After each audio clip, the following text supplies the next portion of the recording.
नमस्कार, मी रेश्मा साळुंखे. बेधडक या खास कार्यक्रमात आपलं स्वागत. आजचा कार्यक्रम थोडासा खास आहे कारण आज आहे क्रांतिज्योती सावित्रीबाई फुले यांची जयंती आणि त्या निमित्तानंच आपण सगळ्या सावित्रीच्या लेकी मिळून गप्पा मारणार आहोत, विचारांची देवाणघेवाण करणार आहोत. सावित्रीबाईंनी आपल्याला काय दिलं हे अवघ्या जगाला माहिती आहे, पण आज 21व्या शतकात सावित्रीचा वारसा पुढे नेताना आम्ही सावित्रीच्या लेकी काय करणार आहोत, किंबहुना काय करायला हवं यावरती आपण गप्पा मारणार आहोत. म्हणूनच आजच्या आपल्या कार्यक्रमाचा विषय आहे सावित्रीचा वारसा पुढे नेताना. यावरती बोलण्यासाठी अनेक मान्यवर आपल्या कार्यक्रमात आज सामील झालेले आहेत. त्यांच्याशी आपल्याला बोलायचं आहे, पण त्याआधी पाहूयात सावित्रीबाईंच्या कामाची ओळख करून देणारा हा छोटासा वृत्तांत.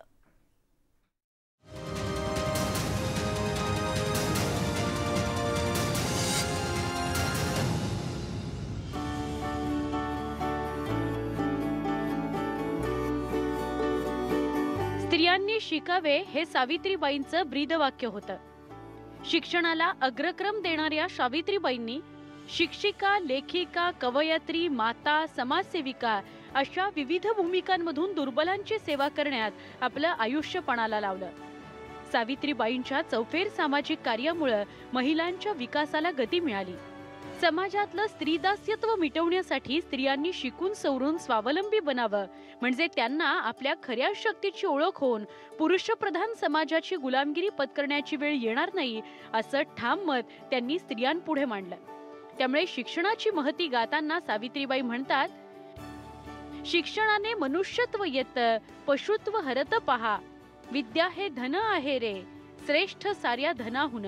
तिचा साठा जयापाशी, तो ज्ञानी मानिती जन. मुलींना शिकवा, भेदाभेद हटवा, असं नुसतं सांगून जमायचं नाही. शिक्षण देऊन शहाणं करायचं, दुसरा काही उपायच नाही. अज्ञान, जातीभेद, स्त्री पुरुष भेदाभेद मिटवण्यासाठी फुले दाम्पत्यांनी 1 जानेवारी 1848ला पुणे इथं मुलींची पहिली शाळा सुरू केली. या शाळेतल्या शिक्षिका सावित्रीबाई फुले यांची देशातल्या पहिल्या शिक्षिका अशी ओळख बनली.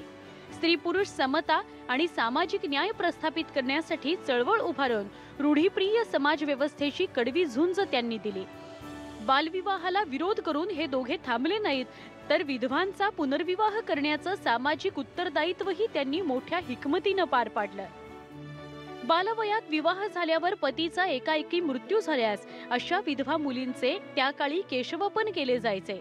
या अघोरी प्रथेचा तीव्र विरोध करून त्याच्या विरोधात प्रखर लढा दिला. या कुप्रथेच्या विरोधात फुले दाम्पत्यांनी नाभिक बांधवांचा संपही घडवून आणला. विधवांच्या पुनर्विवाहाला मान्यता मिळवण्यासाठी त्यांनी इंग्रज सरकारपुढे आग्रही मागणी केली आणि या सामाजिक कार्यात फुले दाम्पत्याला यश येऊन त्यास 1856 मध्ये मान्यता मिळाली. विधवा आईच्या पोटी जन्म घेणाऱ्या यशवंतला दत्तक घेऊन सावित्रीबाईंनी त्याला डॉक्टर केलं. 28 नोव्हेंबर 1890ला ज्योतिरावांचं निधन झालं. अंत्ययात्रेच्या वेळी जो टिटवे धरतो त्याला वारसा हक्क मिळत असल्यानं ज्योतिरावांचे पुतणे आडवे आले. ज्योतिरावांचा दत्तक पुत्र यशवंतरावांना विरोध करू लागले. त्यावेळी सावित्रीबाई धैर्यानं पुढे आल्या, स्वतः टिटवे धरलं. अंत्ययात्रेच्या अग्रभागी चालल्या आणि स्वतःच्या हाताने ज्योतिरावांच्या पार्थिवाला अग्नी दिला. यशवंतराव हा विधवेचा मुलगा असल्यानं त्याला कुणीही मुलगी द्यायला तयार नव्हतं. तेव्हा कार्यकर्ता ज्ञानोबा कृष्णाजी ससाणे यांच्या राधा नावाच्या मुलीशी 4 फेब्रुवारी 1889ला यशवंतचा विवाह करून दिला. हाच महाराष्ट्रातील पहिला आंतरजातीय विवाह. ज्योतिरावांच्या मृत्यूनंतर त्यांच्या स्त्री शिक्षण, स्त्री मुक्ती, स्त्री पुरुष समानता या कार्यांना सावित्रीबाईंनी गती दिली. सत्यशोधक चळवळीचं नेतृत्व त्यांनी स्वीकारलं. 1893 मध्ये सासवड इथं झालेल्या सत्यशोधक परिषदेचं अध्यक्षपद सावित्रीबाईंनी भूषवलं. आपल्या विचाराचा प्रसार त्यांनी साहित्याच्या माध्यमातून केला. काव्य फुले आणि बावनकशी सुबोध रत्नाकर या काव्यरचना त्यांनी लिहिल्या. सावित्रीबाई फुले यांनी गृहिणी नावाच्या मासिकात काही लेखही लिहिले आहेत. अशा या भारतीय स्त्रीमुक्तीच्या आणि स्त्री शिक्षणाच्या प्रणेत्या प्रथम शिक्षिका क्रांतिज्योती सावित्रीबाई फुले यांच्या जयंती दिनानिमित्त त्यांना विनम्र अभिवादन. Bureau report, news 18 Lokmat. तेव्हा सावित्रीबाईंनी हे असं डोंगरा एवढं काम करून ठेवलेलं आहे आणि या सावित्रीचा वारसा पुढे नेताना आपण सावित्रीच्या लेकींनी काय करणं लागतो याविषयीच आज आपण चर्चा करणार आहोत बेधडक या कार्यक्रमात। आणि यासाठी सावित्रीच्या अनेक लेकी ज्या सध्या वेगवेगळ्या माध्यमात वेगवेगळ्या क्षेत्रात एक उंची त्यांनी गाठलेली आहे स्वबळावरती, त्यांच्याशी आपण चर्चा करणार आहोत। चर्चा नाही आहेत, अनौपचारिक गप्पा आहेत त्या। आणि कोण कोण आहेत आपल्यासोबत स्क्रीनवरती सगळी मोठे मोठे चेहरे आपल्याला दिसतात, त्यांची थोडक्यात ओळख मी करून देते। आपल्यासोबत आहेत मानसी जोशी, अभिनेत्री, देव बाभळी या गाजलेल्या नाटकात रखुमाईची भूमिका त्या साकारतायत, आपण बघतो त्या। सोबतच आपल्यासोबत आहे अभिनेत्री भाग्यश्री मिलिंद, आनंदी गोपाळ या चित्रपटामध्ये डॉक्टर आनंदी जोशी यांची भूमिका त्यांनी साकारली आणि पहिली भारतीय महिला डॉक्टर नेमकी कशी तयार झाली, कशी जन्माला आली, त्याची कथा तिने आपल्या समोर मांडलेली आहे। त्यासोबतच आपल्यासोबत आहेत साहित्यिका कविता मोरवणकर। त्यांच्याबद्दल सांगायचं झालं तर राज्यस्तरीय पुरस्कार त्यांच्या कविता संग्रहांना मिळालेला आहे आणि त्यांच्या कवितांचा मुंबई विद्यापीठाच्या अभ्यासक्रमात समावेश झालेला आहे, हे सगळ्यात महत्त्वाचं। ज्योती सावित्री या व्यावसायिक नाटकाचं त्यांनी लेखन आणि निर्मिती देखील केलेली आहे। त्यासोबतच आपल्यासोबत आहेत अभिनेत्री आणि सोबतच लेखिका सुषमा देशपांडे। त्यांचं वैशिष्ट्य सांगायचं झालं तर त्यांनी सावित्रीबाई फुले यांना रंगभूमीवरती आणलं आणि संपूर्ण जगाला ओळख करून दिली त्यांच्या कार्याची रंगभूमीच्या माध्यमातून, म्हणून आज आपल्या त्या खास अशा मान्यवर आहेत। त्यासोबतच आपल्यासोबत इंदुमती जोंधळे आहेत, निवृत्त प्राध्यापिका आहेत, त्या लेखिका, सामाजिक कार्यकर्त्या आहेत। बिनपटाची चौकट हे त्यांचं आत्मचरित्र पुणे विद्यापीठाच्या MA विद्यार्थ्यांना अभ्यासाला आहे। सावित्रीबाई फुलेंवरती आधारित त्यांनी अनेक व्याख्यानं देखील केलेली आहेत, त्यामुळे आज आपल्याला देखील त्यांच्याकडून चांगलं मार्गदर्शन मिळणार आहे। सोबतच कोल्हापूरच्या महापौर ॲडव्होकेट सुरमंजिरी लाटकर या पुढच्या काही वेळात आपल्यासोबत जोडल्या जातील। सुरुवातीला मी मानसी ताईंना विनंती करते की तुमचा गळा खूप गोड आहे, सावित्रीबाईंची आज जयंती आहे, त्या निमित्तानं या सावित्रीच्या लेकींसाठी तुमच्या गळ्यातून काहीतरी गोड असा सूर निघालेला आम्हाला ऐकायला आवडेल। जरूर। बहिणाबाईंची ही रचना आहे आणि फारच जवळची आहे ती। उत्तराताईंनी गायलेलं हे आहे गाणं।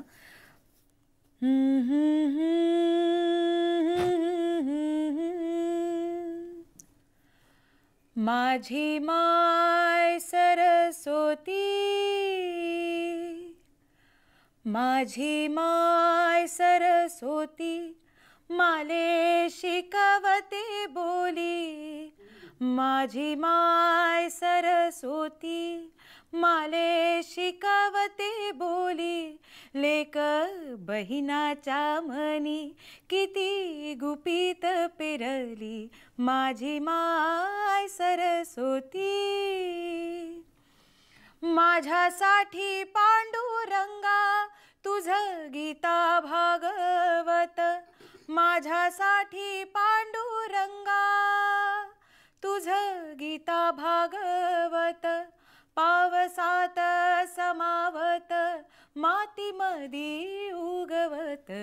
माझी माय सरस्वती, माले शिकवते बोली। लेक बहिणाच्या मनी किती गुपित पेरली। माझी माय सरस्वती। याहून उत्तम सुरुवात ती काय होणार। खरंच खूप गोड गळा दिलाय तुम्हाला देवानं आणि इतकी सुंदर सुरुवात, इतकी सुरेल सुरुवात झाल्यानंतर आपण पुढे जाऊयात। सुषमा देशपांडेंकडे मला जायचं आहे, कारण का रंगभूमीवरती सावित्रीबाईंना सगळ्यात आधी आणलं आणि जगापर्यंत त्यांचं कार्य पोहोचवण्याचं काम त्यांनी केलेलं आहे। म्हणून त्यांना विचारायचं आहे की हे सगळं पात्र रंगवत असताना सावित्रीबाई तुम्हाला कशा भेटल्या आणि तुम्ही त्या जगापर्यंत कशा पोहोचवल्यात? सावित्रीबाई पोहोचवल्या कशा हे मला वाटतं की जगाला माहिती आहे। भेटल्या कशा ह्याचं अत्यंत साधं उत्तर आहे। एक वसंत पोद्दार म्हणून माझा मित्र होता, आता नाहीये वसंता, तर वसंताच्या आणि माझ्या गप्पांमध्ये हा विषय आला की सावित्रीच्या संदर्भामध्ये लिहायला पाहिजे। आणि सावित्रीला खरं भेटवलं मला प्राध्यापक राम बापट यांनी। ह्याचं कारण समजून घेताना सावित्री काय वाचावं आणि त्याच्या संदर्भात कशी सावित्री समजून घ्यावी आणि कसे ज्योतिबा समजून घ्यावे. ज्योतिबा समजले नाही तर सावित्री समजणार नाही आपल्याला. तर हा संपूर्ण जो आहे तो त्यांनी पुस्तकं वाचणे आणि पुस्तकांमधून माणूस म्हणून त्यांना भेटणे, कोणी महात्मा म्हणून किंवा कोणी मोठी माणसं म्हणून नाही, ही प्रक्रिया होत गेली. आणि मग त्या संपूर्ण प्रक्रियेमध्ये असे अनेक प्रसंग आहेत की जे अंगावर काटा आणणारे वाचताना सुद्धा होते. जसं की तुम्ही आता रेफरन्स दिला की शेवटी टिटवं उचललं तिने आणि जय सत्य आधी सत्य म्हणत सावित्री निघाली. तर हे खूप सोपं नाहीये म्हणजे आपल्याला ऐकताना. आजही मुली त्या प्रमाणामध्ये शेवटचे अग्नी द्यायला पुढे येतातच असं नाहीये. आणि आजही ते हक्क मिळालेले आहेत पूर्णपणे मुलींना असं नाहीये. आहेत काही मुली आता यायला लागल्यात पुढे. त्याच्यामुळे मी 89ला पहिला प्रयोग केला होता 3 जानेवारी. तर त्याच्यामुळे त्याच्या आधीचं हे वाचन म्हणजे त्या काळात तर सावित्री समजून घेताना तुम्ही आतून तुम्हाला खरं म्हणजे तुम्ही बरंच काही मिळवत जाता असं काहीतरी काम करताना, असा पूर्णपणे तो अनुभव होता. निश्चित मला कविताजींकडे देखील यायचं आहे, कारण का ज्योती सावित्री या व्यावसायिक नाटकाचं तुम्ही संयुक्तिक लेखन केलं, निर्मितीत तुमचा हातभार होता. तर हे सगळं करत असताना सावित्रीबाईंचा तो काळ 1831चा त्यांचा जन्म, जवळपास 48-47ला त्यांनी पहिली शाळा काढली होती मुलींची. तो सगळा अभ्यास तुमचा काय होता आणि या सगळ्यांमध्ये तुम्हाला सावित्रीमधली कुठली गुणवैशिष्ट्य दिसली? सगळं सावित्रीचं पूर्ण आयुष्य आपल्यासाठी इतिहास आहे, जपून ठेवावा आणि तो आचरणात आणावा असा आहे, मात्र तुम्हाला भावलेल्या गोष्टी कुठल्या होत्या त्यातल्या? खरं तर सावित्रीबाई फुले यांना जेव्हा मी वाचत गेले त्यावेळेला त्या अधिक उलगडत गेल्या. आणि सावित्रीबाई फुलेंकडे फक्त एक म्हटलं ना आत्ता शिक्षिका म्हणून पाहिलं जातं, पण त्यांच्याकडे मंगी अनेक असे त्यांचे पैलू आहेत की जे आपल्याला भारावून टाकतात. म्हणजे जसं आता सुषमाताईंनी सांगितलं की जसं त्या सावित्रीविषयी आकलन त्यांना होत गेलं आणि नाटकाद्वारे त्या लोकांपर्यंत त्या सावित्री पोहोचवत होत्या, त्यावेळेला सावित्रीबाई फुले यांचं कार्य आहे ते विशेष करून लोकांपर्यंत गेलं. पण आपण जेव्हा सावित्रीबाई फुलेंना वाचत जातो ना त्यावेळेला ते अधिक इतक्या उलगडत जातात की सावित्रीबाईंकडे मनमिळाऊपणा होता, एक त्यांच्याकडे एक कणखर बाणा होता त्यांचा. त्याचप्रमाणे क्रांतिकारी जो पाऊल टाकण्याचा एक प्रवाह आहे, ती एक विचारदृष्टी आहे, ती त्यांच्याकडे मुळात आपल्याला दिसून येते. आणि कविताजी हे सगळं त्यांच्याकडे होतं ते 1831 सालापासून, म्हणजे 1800च्या काळामध्ये. आजही आपण रूढी परंपरा पाळतो, तुम्ही आम्ही सगळेजण. त्या काळात सावित्रीबाईंनी इतकं मोठं धाडस करणं प्रत्येक गोष्टीमध्ये. बापरे, म्हणजे तो काळ असा 150 वर्षापूर्वीचा काळ आपण विचार केला तर आता सुद्धा काही मुली आहेत त्या घराबाहेर पडताना आई वडिलांची परवानगी घेतात, आपल्याला ते माहिती आहे. पण त्या काळामध्ये 150 वर्षापूर्वी एखाद्या स्त्रीने घराबाहेर पडणं आणि तेही शिक्षण देण्यासाठी, स्त्रियांना शिक्षण देण्यासाठी, तळागाळातील मुलांना शिक्षण पोहोचवण्यासाठी इतकं सगळं करणं म्हणजे खाऊ गोष्ट नव्हती. आणि ते सहज सोपं नव्हतं. किती लोकांच्या त्यांना दूषणं ऐकावी लागली, दगडशेन चिखलाचा मारा सहन करावा लागला होता त्यांना त्यावेळेला.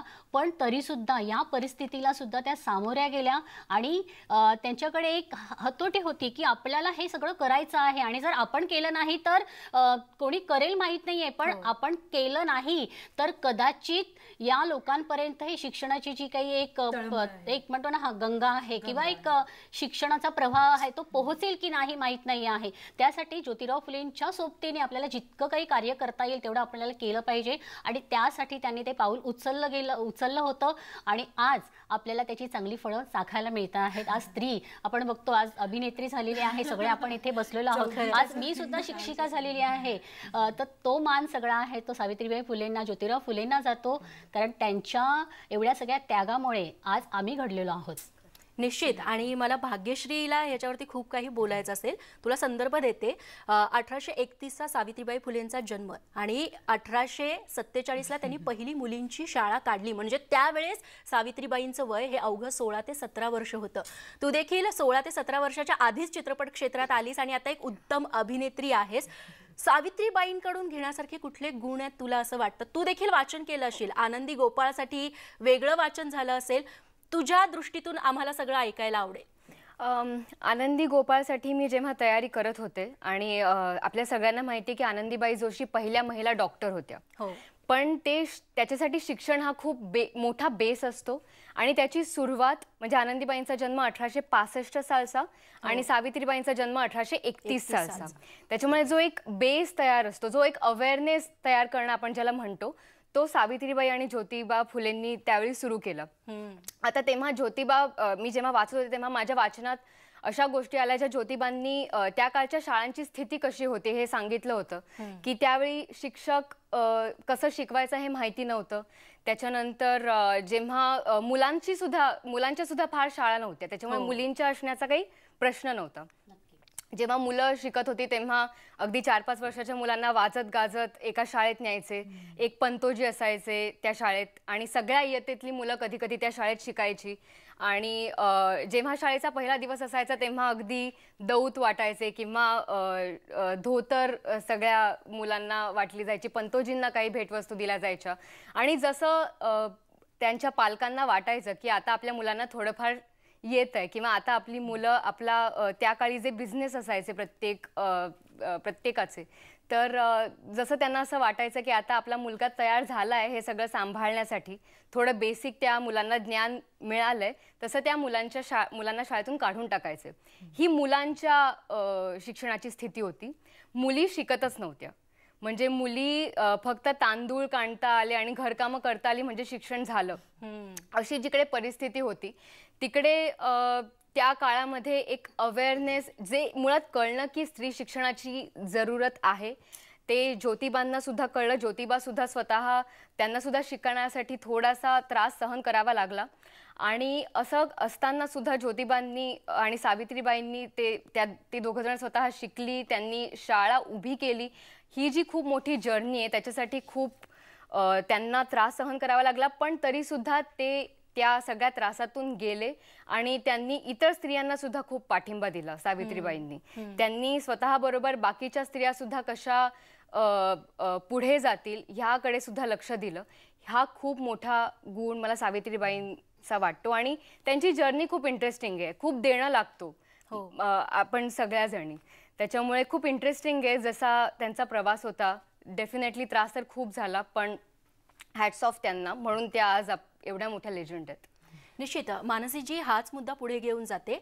सावित्रीबाई फुले असतील किंवा हिने जी भूमिका साकारली आनंदीबाईंची, त्यांचा काळ जवळपासचा होता. मात्र इथे जाती व्यवस्थेवरती देखील थोडं बोट ठेवायला हवं. आनंदीबाई जोशी त्यांच्या पतीच्या त्यांनी जो निग्रह केलेला होता, सगळ्या समाजाच्या विरोधात ते उभे राहिले आणि ब्राह्मण समाजामध्ये ती एक परिपक्वता त्या काळात देखील म्हणावी तशी होती आणि त्यांचा होल्ड होता समाजावरती.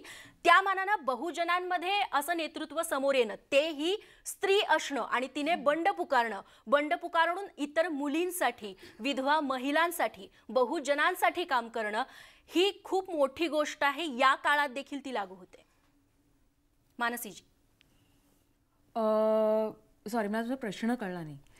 मला हेच सांगायचं होतं की सावित्रीबाई असतील आणि आनंदीबाई त्यांचा काळ सारखा होता, मात्र जाती व्यवस्था देखील तिथे खूप महत्वाची आहे. आनंदीबाई जोशींचा संघर्ष तो त्यांच्या जाती व्यवस्थेत वेगळा, बहुजन ऑलरेडी त्यांच्यावरती पगडा इतर समाजाचा होता आणि ते जाती व्यवस्थेत सगळ्यात खालच्या तळाला होते. तळाला राहून संघर्ष करणं आणि तो यशस्वी करणं हा एक वेगळा मुद्दा. त्यावरती मला तुमचं मत जाणून घ्यायचंय. मला असं वाटतं की एकदा का संकल्प एखादा घेतला किंवा एखाद्या गोष्टीचं महत्त्व पुरेपूर पटलं म्हणजे ते अगदी अंतरात्म्यापासनं स्पष्ट असलं ना की हे सगळे मुद्दे फार गौण ठरतात आणि मग तो एक ध्यास असतो आणि मग तो ध्यास आपल्याला कुठचाही कठीणातला कठीण, दुर्गमातला दुर्गम डोंगर फोडण्यासाठी एक वेगळी जिद्द देतो. मग तो तुम्ही बाई असा, पुरुष असा, खालच्या जातीतले असा, वरच्या जातीतले असा, ते काही मॅटर करत नाही. म्हणजे आत्ताचं आपण ज्वलंत उदाहरण घेतलं तर बाबासाहेब आमटेंचं पण उदाहरण घेऊ शकतो की म्हणजे तुम्हाला एकदा त्याच्यातलं महत्त्व कळलं, त्याच्यात समाजासाठी त्यामुळे मिळणारा फायदा किंवा काय म्हणू त्याला आपण एक अवेअरनेस, ह्या गोष्टी म्हणजे सत्याचा शोध जेव्हा लागतो तेव्हा मग सगळ्या गोष्टी फिक्या पडतात आणि मग तुम्हाला तेच सत्य बळ देतं सगळ्याच दुर्गम गोष्टीतनं पुढे जाण्याचं. निश्चित, आणि याच विषयाला धरून आपल्याला अनेक त्याचे पैलू उलगडून दाखवायचे आहेत. मात्र कार्यक्रमात अगदी एक छोटासा ब्रेक घेतोय. ब्रेक नंतर मला इंदूमध्ये जोधळे मॅडमकडे देखील जायचं आहे आणि इतर मान्यवर देखील आपल्यासोबत जोडले जाणार आहेत, त्यांच्याकडे देखील जायचं आहे. एक छोटासा ब्रेक घेऊयात कार्यक्रमात. बघत रहा बेधडक.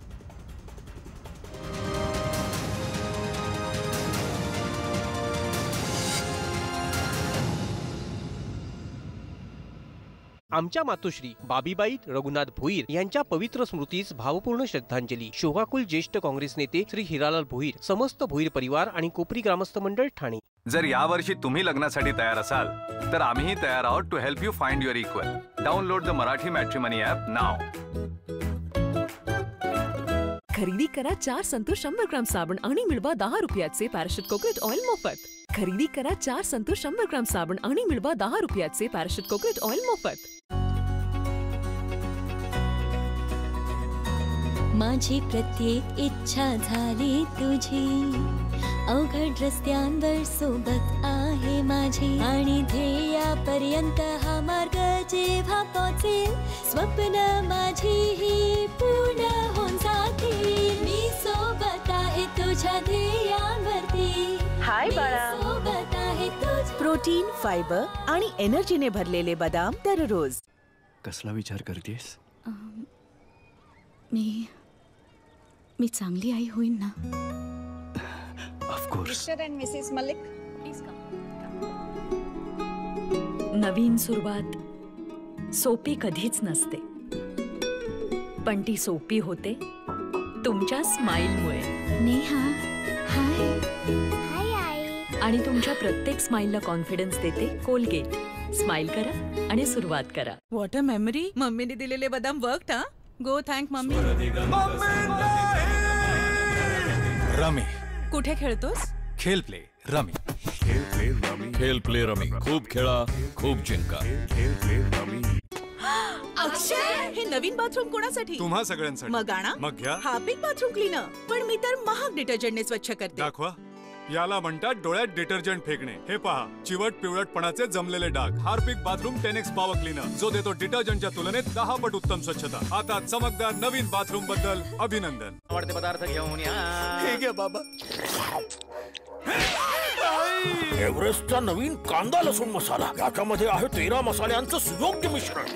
इतके चविष्ट पदार्थ मला मी जिवंत असताना का नाही दिले? हा मसाला आत्ताच तर आलाय ना बाजारात. टेस्ट मध्ये बेस्ट आई आणि एव्हरेस्ट. डॉक्टर आर्थो आयुर्वेदिक तेल आणि कॅप्सूल. घुटणा, खांदा व कंबर कसेही दुखणे असू द्या, हे मला देते दुखण्यापासून पूर्णपणे सुटका, एक भरपूर जीवन. हे काही तात्पुरती पेन किलर नाही, आहे आयुर्वेदिक औषधी. सर, आम्ही चक्क तुम्हाला बटाटा वडा खाताना बघतोय. माझ्या आवडीचे चमचमीत पदार्थ मी नेहमी खातो. तरी इतका फिटनेस. तिरुमाला ऑइल. तिरुमाला असेल घरी तर फिटनेसची चिंता don't worry. Tirumala oil by the Kute group, keeping Mankind happy. काय रे, या सुट्टीत तू कुठे जातो आहेस? जयपूर. माझा पप्पा तर मला पॅरिसला घेऊन चालले आहेत. पॅरिसला. काय रे, तू यावेळी पण हिस्ट्री मध्ये फेल झालास ना? हो रे. तुझ्या पप्पांना सांग थोडं भारतात पण फिरवायला, उपयोगी पडेल. हल्दीराम हलके फुलके, हे खाणाऱ्याला हलक्यात घेऊ नका. टेस्ट बद्दल काय बोलायचं? शोध टेस्टचा आहे साऱ्यांना. सर्वांना वेड केलंय हिने. बस टेस्ट मिळावी हीच आहे इच्छा. टेस्ट मध्ये बेस्ट मम्मी आणि एव्हरेस्ट. सर्वांच्या स्वप्नांची घेतली मी आहे जबाबदारी. प्रत्येक अडचणीवर शपथ घेतली मात करण्याची. प्रोटीन, फायबर आणि एनर्जीने भरलेले बदाम दररोज. इतकं फास्ट कॅल्क्युलेशन हेही मम्मीने शिकवलं? मम्मी नाही. रमी. खेल प्ले रमी. खेल प्ले रमी. खूप खेळा, खूप जिंका. बघा ना, काय फालतू सिमेंट लावतायत. काही वर्षातच गंज आम्हाला खाऊन टाकेल आणि बिल्डिंग. तसं आमच्या बिल्डिंग मध्ये तर श्री जंगरोधक सिमेंट लावत आहेत. लकी आहात. तू कुठचा आहेस? मुंबईचा. आमची आई पण तिकडचीच. आंटी तिकडची आहे. सोड संगत, ये आपल्या भावासोबत. श्री सिमेंट, हे लागलं की परिणाम दिसतोच. श्री गंजरोधक सिमेंट, ढाल घराची वर्षानुवर्षांची. पॉवर फ्रंट अध्यक्ष माननीय आमदार डॉक्टर जितेंद्र आव्हाड साहेब यांची मंत्रिपदी नियुक्ती झाल्याबद्दल अभिनंदन. शुभेच्छुक नचिकेत मोरे, प्रदीप ढाले, अजय गंधवे, रोशन गोस्वामी आणि सभासद. स्टार प्रवाह पूर्ण करणार फरीन शेखचं राहून गेलेलं स्वप्न. लगा चुनरी में दाग छुपाऊं कैसे, लगा चुनरी में दाग. नवा कोरा सिंगिंग शो मी होणार सुपरस्टार. सनसिल्क आणि कोलगेट प्रस्तुत मी होणार superstar. Co powered by Lux आणि Spinz BB cream. Special partner Kajaria tiles आणि विक्रम लायन टी. रविवार 12 जानेवारी पासून दुपारी 12 वाजता स्टार प्रवाहावर. बाई 56 मसाले का ठेवता? फक्त सुरुची गोडा मसाला कोणत्याही भाजीत टाका आणि त्याची चव तर चाखा. सुरुची गोडा मसाला डोळे मिटून निवडा.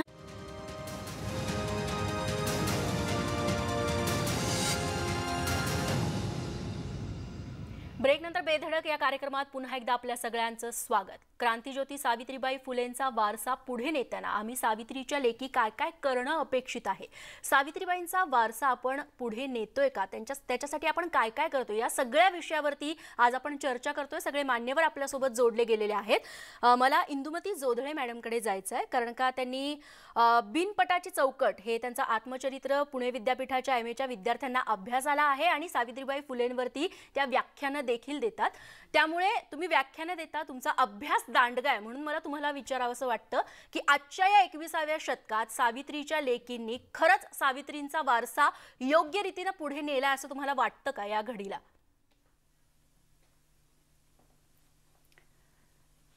प्रथमच सावित्रीबाई फुले जयंती निमित्त त्यांना अभिवादन करून मी असं म्हणेन की आजच्या ह्या 21व्या शतकामधल्या ह्या सगळ्या ज्या सावित्री आहेत, खचितच त्यांनी जी मोठी क्रांती केलेली आहे, शिक्षणाची क्रांतीज्योत पेटवली आणि म्हणून आज आम्ही सगळ्या इथं उभ्या आहोत. इथे बसून अगदी म्हणजे निर्भयपणे बोलत आहोत.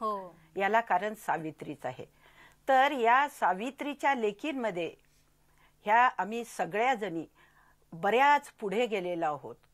परंतु पुढे जाताना आज ज्या पुढे गेलेल्या लेकी आहेत त्या कुठेतरी मागे घरामध्ये सगळ्यांनाच पुढे जाता येत नाही आणि ज्या कोणी पुढे गेलेल्या आहेत त्या परंपरा रूढी ह्याच्यामध्ये काही जणी अटकलेल्या आहेत. म्हणजे कसं, म्हणजे घरामध्ये सगळे सण वार करा, तुम्ही नक्कीच करा, पण त्याला किती वेळ द्यायचा? वडाला पूजा फेरे घालायचे, 7 जन्म मला हा पती मिळावा म्हणून त्याच्या भोवती फिरत राहायचं. खरंच एका जन्मामध्ये आपण आपल्या पतीला ओळखू शकतो का? त्याच्याशी समंजसपणे वागू शकतो का? 7 जन्म कुणी पाहिलेत? तुम्ही मोठ्या मोठ्या ऑफिसमध्ये मोठ्या मोठ्या पदावर विराजमान असताना सुद्धा तुम्हाला हे आजच्या काळामध्ये 21व्या शतकामध्ये तुम्हाला हे शोभतं का? घरामध्ये तुम्ही अनेक प्रकारच्या रूढी परंपरामध्ये अटकून राहता, वेळ घालवता. त्यापेक्षा सावित्रीने जो आम्हाला वसा दिलेला आहे, तुम्ही वाचन करा, स्वतःला आत्मनिर्भर बनवा, स्वतः काहीतरी आत्मबळ असं प्राप्त करा की तुम्ही तुमच्या स्वतःचे निर्णय स्वतः घेऊ शकाल आणि त्या निर्णयातून तुम्ही तुमच्या घरातल्या मुलीबाळींना तुम्ही निर्भय बनवू आत्मनिर्भर बनवू शकाल. कारण मुलगा आणि मुलगी असा आम्ही कायम आजही भेद पाळतोच घरापासूनच. आणि हा जो भेद आहे तो आज प्रत्येक घरामध्ये आहेच आहे. फार एखाद दुसरं घर अपवाद असू शकतं, परंतु आपण असं पाहतो की आज स्त्रियांवर जे मोठ्या प्रमाणावर फार कुठल्याही घरातल्या स्त्रीला असं वाटत नाही की माझी मुलगी संध्याकाळी घरी सुरक्षित येईल. आई चिंतेत असतात, वडील असतात, आजी आजोबा असतात. सगळ्यांना का अशी भीती वाटते? हे भीतीचं वातावरण का आहे? तर याला कारण आपणच आहोत. आम्ही आमच्या मुलांना घरामध्ये मुलगा आणि मुलगी भेद असा करून मुलांना ज्या पद्धतीने वागवतो की तू पुरुष आहेस, तू हे करायचं नाही, तू ते करायचं नाही आणि तू मुलीनं मात्र संध्याकाळी 7च्या आत घरात यायचं. काय हे आपण असं वागवतो? आणि म्हणून या ठिकाणी आपण सर्व ह्या आजच्या स्त्रियांनी अगदी प्रामाणिकपणाने स्वतःशी संवाद ठेवत, सुसंवाद राखत, मनाशी काय खरं खोटं सत्य असत्य सगळं स्वतःशी नीट पारखून आपल्या मुलांना संगोपन करावं लागणार आहे. जन्म देणं सोपं आहे, परंतु मुलांना एक चांगला नागरिक म्हणून घडवणं, चांगला आदर्श माणूस, चांगला माणूस घडवणं फार अवघड झालेलं आहे.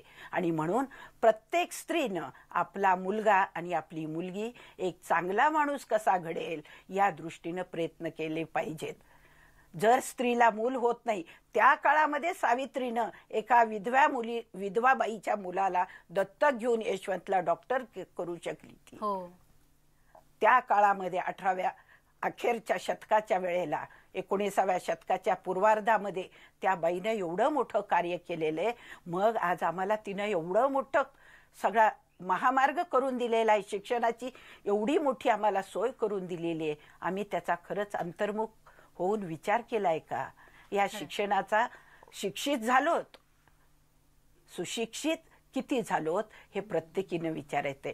सुसंस्कारित किती झालोत हे आपण विचार करायला पाहिजे. आणि त्या दृष्टीनं आपण आपल्या मुलीबाळींना आणि मुलींना विशेष करून मी असं म्हणेन की ह्या मुलींनी कोणीतरी येईल आणि माझं रक्षण करेल नाही, तिनं स्वतः स्वरक्षित झाल्याशिवाय ती या आजच्या समस्येला, आजच्या ह्या सर्व संकटांना फेस करू शकणार नाही, सामोरे जाऊ शकणार नाही. आणि म्हणून ती स्वरक्षित झाली पाहिजे, निर्भय बनली पाहिजे, स्वावलंबी बनली पाहिजे, आत्मबळ तिला प्राप्त झालं पाहिजे. जर सावित्रीनं त्या काळामध्ये शेण, गोळे, माती, दगड, खरकट अंगावर झेललं, पण ज्या वेळेला एक गुंड तिच्या समोर आला आणि तिच्या पदराला हात घातला, त्यावेळेला ती विजेसारखी चमकून उठली आणि तिथेच तिने तिला देऊन 4 त्याच्या थोबाडी दिले. हे बळ आलं कुठून? तिच्या अंतर्मनातून आत्मबळ आलं. आणि त्या आत्मबळातूनच ती एवढी सावित्री निर्माण झाली. आणि मग लोकांवर वचक बसला की अरे ही साधी सुधी बाई नाहीये, नुसती शिक्षिका नाही, ही फार मोठी शौर्याची गाथा आहे. ही फार मोठी शिक्षिका तर नाहीच, परंतु समाजाला पुढे नेणारी ही फार मोठी निर्भय स्त्री आहे. आणि म्हणजे ताई, सावित्रीकडून शिकण्यासारखं खूप काही आहे. सावित्रीप्रमाणे आपण समाज बदलू शकत नाही, मात्र आपल्या घरापासून, आपल्या घरच्या लोकांना बदलण्यापासून सुरुवात किमान करू शकतो. मला कोल्हापूरमधून कोल्हापूरच्या महापौर ॲडव्होकेट सुरमंजिरी लाटकर देखील आपल्यासोबत जोडल्या गेलेल्या आहेत.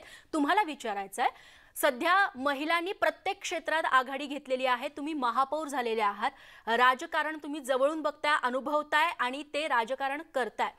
या घडीला राजकारणाच्या पटलावरती स्त्रिया कुठे आहेत असं तुम्हाला वाटतं? त्यांनी जे अचीव करायचं होतं, आता इंदिरा गांधी, सोनिया गांधी आणि इतर महिला असतील, अगदी राष्ट्रपती प्रतिभाताई पाटील झालेल्या असतील, मात्र त्या पुढे शेकडो म्हणजे कोट्यवधी महिला आहे, त्यांनी आपलं स्थान त्या ठिकाणी कायम ठेवलेलं आहे का, असं वाटतंय का?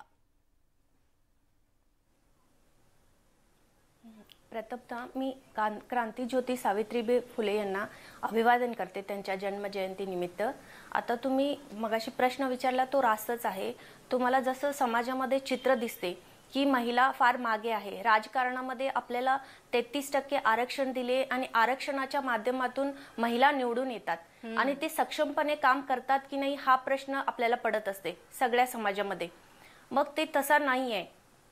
प्रश्न असा आहे की निवडून आल्यानंतर आपल्याला कामकाजाची केवढी माहिती आहे, तो खरोखर माहिती घेऊन स्वतःमध्येच आत्मविश्वास आहे का ते आम्ही करू शकतोय, हे जेव्हा निर्माण होतो तेव्हा आम्ही काम करण्यासाठी तत्पर असतो. आता मी लग्नाच्या आधी लॉ केली आहे, लग्नानंतर माझ्या घरच्यांनी LLMला शिकायला 8व्या दिवशी ऍडमिशन घेतलं. त्यांनी शिक्षणाला फार महत्त्व दिलं. क्रांतीज्योती सावित्रीबाई फुलेंचं हेच मत होतं, शिक्षण घेतल्याने आपल्याला मार्ग सापडतात समाज सुधारण्यासाठी आणि समस्या सोडवण्यासाठी.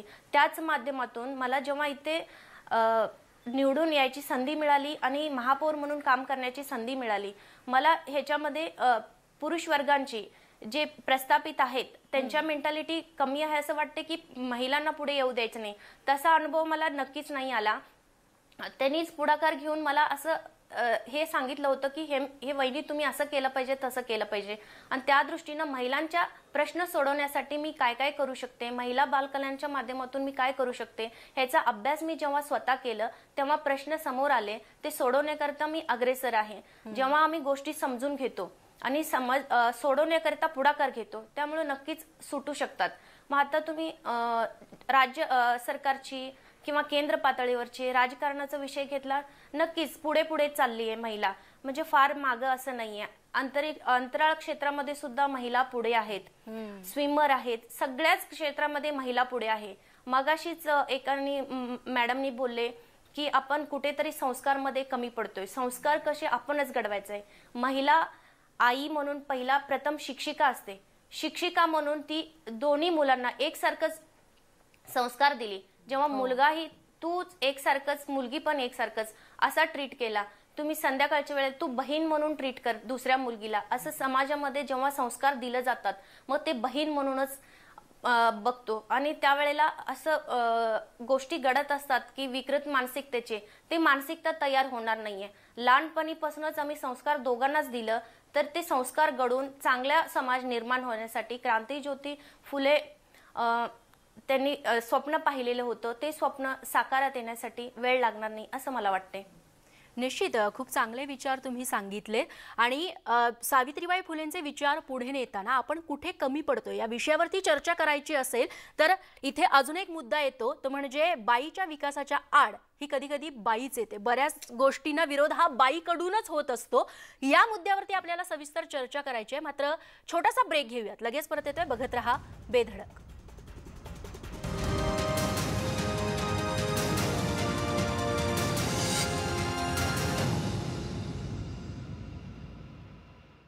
हळद खूप गुणकारी आहे. जेव्हा हळद असेल 100% शुद्ध, खराब हळद भेसळयुक्त असते. एव्हरेस्ट हळद बनते कर्क्युमिनने भरपूर उत्कृष्ट हळदीपासून, जिचे गुण आहेत 100% नैसर्गिक. एव्हरेस्ट हळद, हेल्दी हळद. सर्वांच्या स्वप्नांची घेतली मी आहे जबाबदारी. प्रत्येक इच्छा पूर्ण करण्याची आहे माझ्या जीवनी. प्रत्येक पावलावर मेहनतीने पुढे जात राहू. आपल्या स्वप्नांना नवे पंख लावू. स्वप्न झाली पूर्ण सारी, स्वप्न झाली पूर्ण. प्रोटीन, फायबर आणि एनर्जीने भरलेले बदाम दररोज.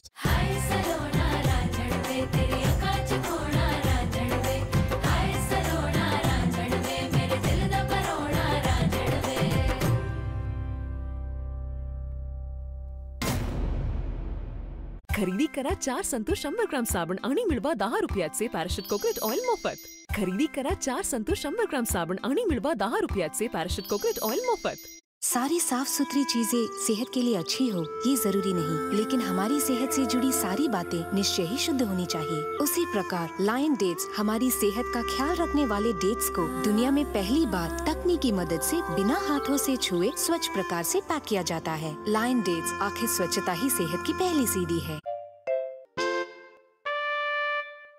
ये इंडिया में ना भाई साहब सब खींचते हैं, कोई किसी की टांग, कोई किसी के कान, और ऐसे ही सब खींचते हैं ऐसी वैसी तार जो पहुंचा सकती है आपके घर को भारी नुकसान. माइक्रोटेक वायर्स एंड केबल बिजली बचाए, आग से सुरक्षित रखे और हैवी लोड भी उठाए. सही तार खींचो. What a memory. मम्मीने दिलेले बदाम वर्कड. हा, गो थँक मम्मी. रमी. कुठे खेळतोस? खेल प्ले रमी. खेल प्ले रमी. खूप खेळा, खूप जिंका. बँड वाले कुठे? अरे पंडित जी अजून नाही आले का? बाबा घोडी कुठे गेली?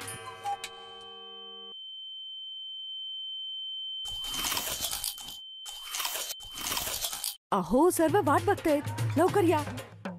स्वाद कुरकुरीत राहील आठवणीत. पापड टाइम वर ओनली राम बंधू पापड. टॉयलेटचं वारंवार यूज होणं म्हणजे टॉयलेट अस्वच्छ राहण्याचं टेन्शन, पण आता नाही.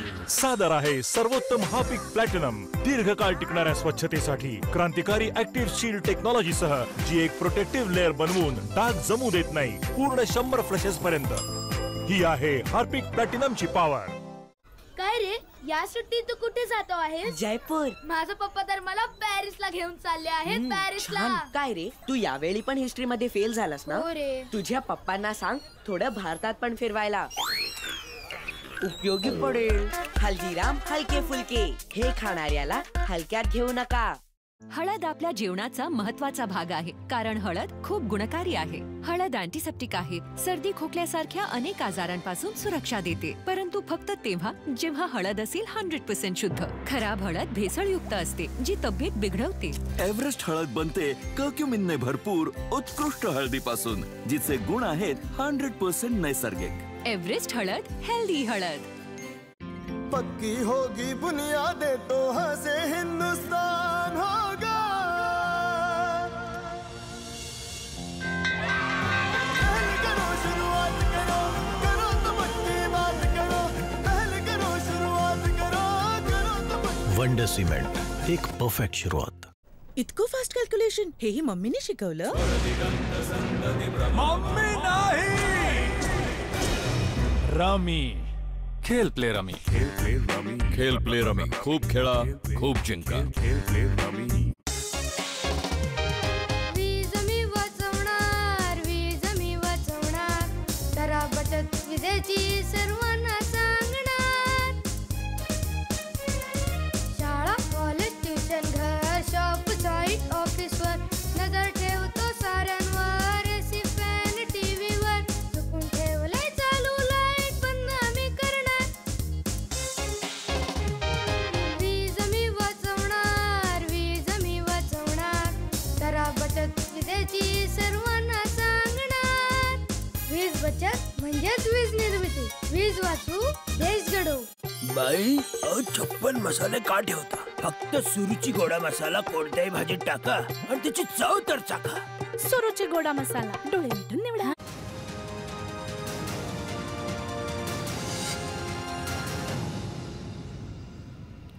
ब्रेक नंतर बेधडक या कार्यक्रमात पुन्हा एकदा आपल्या सगळ्यांचं स्वागत. सावित्रीचा वारसा पुढे नेताना आम्ही सावित्रीच्या लेकी सध्या काय करतोय, आपण काय करणं अपेक्षित आहे आणि आपल्या या वाटचालीत अडसर कोण येतंय, या सगळ्यांविषयी आपण चर्चा करणार आहोत.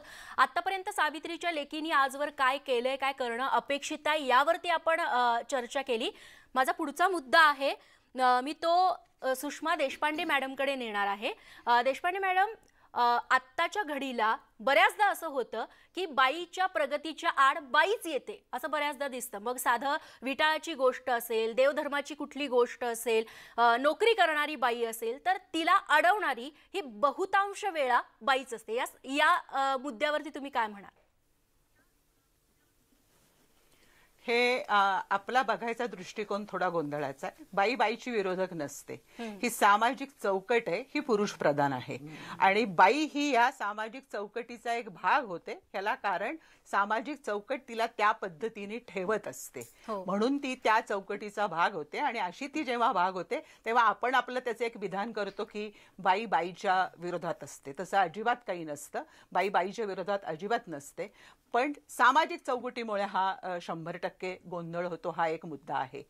किंवा मगाशी जातीचा उल्लेख केला, जात आणि त्यात स्त्री असणं, जसं दलितांची दलित आपण स्त्रीला म्हणतो, तर त्याच्यामुळे जातीमध्ये होणारे जे काही गोंधळ आहेत ज्यासाठी फुल्यांनी कायम लढा दिला आणि त्यात पुन्हा जर मुलगी म्हणून जन्माला आलेला असेल तर ते इतकं खोलवर रुतलेलं असतं की आपण त्यांची मानसिकतेवर काय परिणाम झाला याचा विचारही करू शकत नाही. म्हणजे फुल्यांनी इतका लढा देऊनही आजही जात तितकीच खोलवर आपल्याला दिसते, पोचलेली दिसते. सामाजिक चौकट विचार करताना मी असं स्पष्टपणे म्हणू इच्छिते, मगाशी आपल्या महापौर ताई बोलल्या, महापौर ताई बोलू शकणार नाहीत कुठल्याच राजकीय पुरुषांच्या विरोधामध्ये, ते मला समजू शकतं, त्या राजकारणात आहेत. परंतु खरंच ही राजकारणाची चौकट आहे का हो महिलांसाठी? विचार करा बरं. तुम्ही कसं म्हणणार तिथे महिलांच्या विरोधक आहेत? मुळामध्ये आज मंत्रिमंडळ होताना 3 स्त्रिया आहेत. का नाही आहेत 33% तरी स्त्रिया मंत्रिमंडळामध्ये? परंतु मंत्रिमंडळात त्यांना घेतलं तरी त्यांना खाती वजनदार नसतात. हा, म्हणजे फक्त महिला आणि बालकल्याण देणार तुम्ही, त्याच्या पलीकडे देणार नाही. किंवा स्पष्टपणे मी म्हणते की तुमच्या आता चॅनलवरती का हो कोणी एखादा पुरुष नाहीये आता आमच्या बरोबर बोलायला?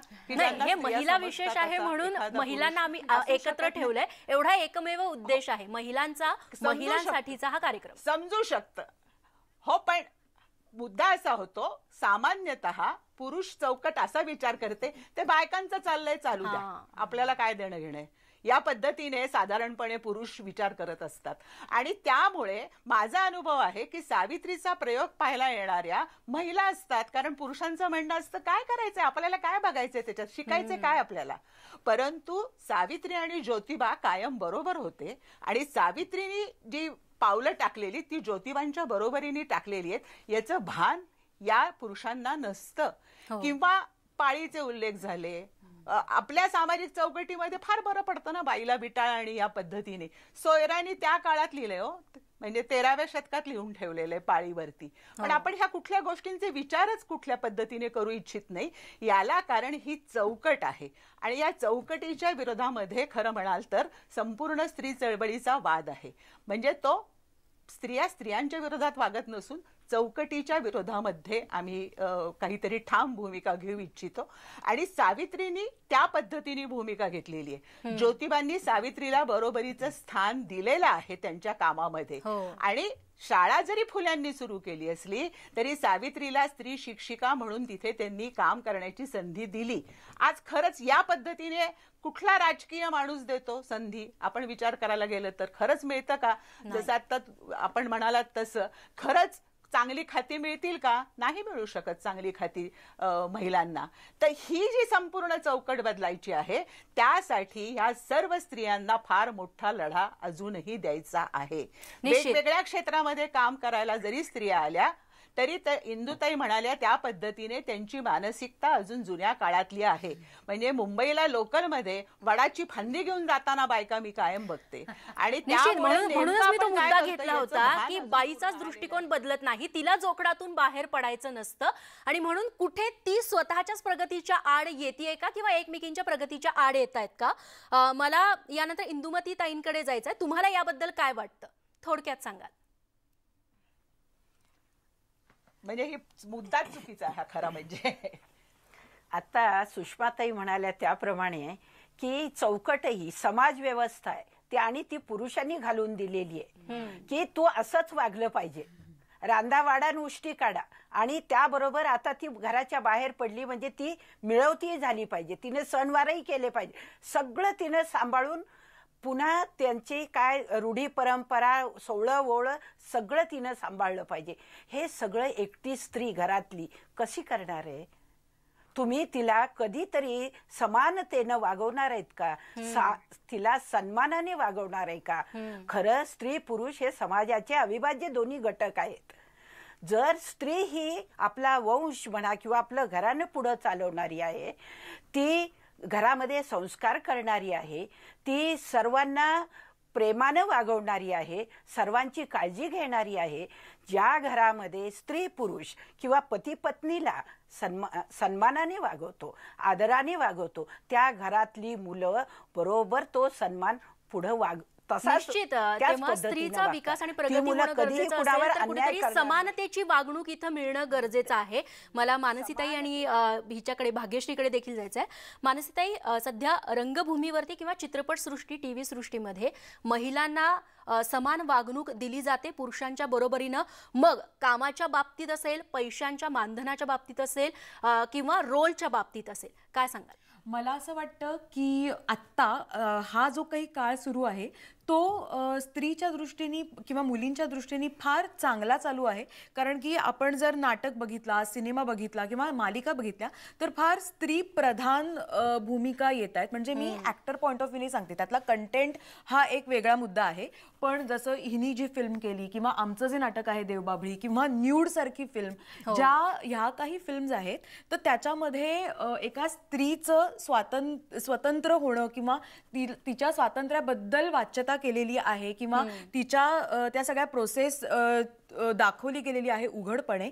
आणि तो एक मला फार चांगला बदल वाटतो. म्हणजे मला असं वाटतं की पूर्वी स्त्री ही फक्त एक सौंदर्याचं प्रतीक असायची, पण आता कोंकणा सेन किंवा काल्की अशा ज्या काही अभिनेत्री येत आहेत, मराठीमधल्या आपल्या ज्या सगळ्या ज्या काही अभिनेत्री आहेत, तर त्या फक्त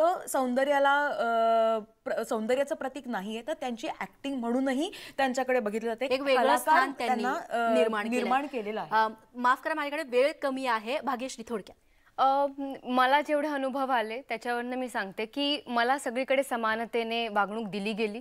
कधी हा विचार नाही केला माझ्या बाबतीत की ही लहान आहे किंवा ही मुलगी आहे तर हिला कळणार नाही, असं कधीही नाही झालं. इनफॅक्ट मी ज्या आजपर्यंत जे सिनेमे केले त्याच्यात जे डिपार्टमेंट्स होते की कॉस्ट्युम किंवा मेकअप किंवा असिस्टंट डिरेक्शन ह्याच्यामध्ये जे असिस्टंट डिरेक्टर होते, जे असोसिएट डिरेक्टर्स होते, या सगळ्या मुली होत्या. त्याच्यामुळे ज्यांच्याबरोबर मी काम केलंय ते जेवढे पुरुष होते, जे मेल डिरेक्टर्स होते, त्यांनी सगळ्या स्त्रियांना समान वागणूकच दिली आहे. आता कदाचित मला माहिती नाही की ही संख्या कमी असेल जास्त असेल, पण कुठेतरी मी हे होताना बघतेय आणि मला असं वाटतं की हे असंच चालू राहू. निश्चित. कविताजी, थोडक्यात कमेंट तुमची. मी एवढंच म्हणेन की खरं तर आता आम्ही सावित्रीच्या लेकी आहोत आणि त्यांचा वसा आहे तो पुढे नेतोय आणि तो वसा नेत असताना एक म्हणतो ना आपण की मी एक स्त्री आहे म्हणून मला वेगळी वागणूक कुणीतरी दिली पाहिजे ही अपेक्षा आता आपण करत नाही आहोत. तसं पुरुषाने सुद्धा स्त्रीकडे बघण्याचा दृष्टिकोन आहे तो बदलला पाहिजे. आता मुलं घडवा अशीची एक प्रक्रिया आता सध्या व्हॉट्सअपच्या माध्यमातून आणि फेसबुकच्या माध्यमातून सुरू आहे. तर आता मुलांना घडवण्याची खरं तर गरज आहे आणि जरी काळ बदलला असला तरी सुद्धा अजूनही रूढी परंपरा तशाच दिसत आहेत. त्या मला आत्ता महापौर आहेत, एवढं राजकारणामध्ये त्यांनी पदार्पण केलेलं आहे परंतु अजून त्यांच्या डोक्यावरचा पदर आहे तो काही हटलेला नाही आहे. आणि हो ना, खरंच म्हणजे कसं आहे ते पण अनुकरण आहे. त्यांच्या आईने कुठेतरी केलं असेल किंवा सासूने केलं असेल आणि म्हणून त्या पद्धतीने त्यांचं सुद्धा वागणं आपल्याला दिसतंय. तर हे कुठेतरी बदललं पाहिजे. आता आपण आपल्यापासून सुरुवात केली पाहिजे, त्याशिवाय आपल्याला पुढे प्रगतीची पावलं आत्ता टाकता येणार नाही आहेत. मला एवढंच म्हणायचं आहे की राहिला नाही भरोसा मजा आता कोणावरी, बघ पहारा ठेवते माझाच मी माझ्यावरी. तर ही वेळ आलेली आहे आणि आता स्त्रियांनी सक्षम झालं पाहिजे. निश्चित. आणि सूरमंजिरी ताईंचा तुम्ही उल्लेख केलात, डोक्यावरती पदर असणं चांगलं आहे, तुम्ही महापौर आहात आणि तसं साजेसं काम देखील त्या करतील. तुम्हाला वेगळं काही बोलण्याचा उद्देश नव्हता.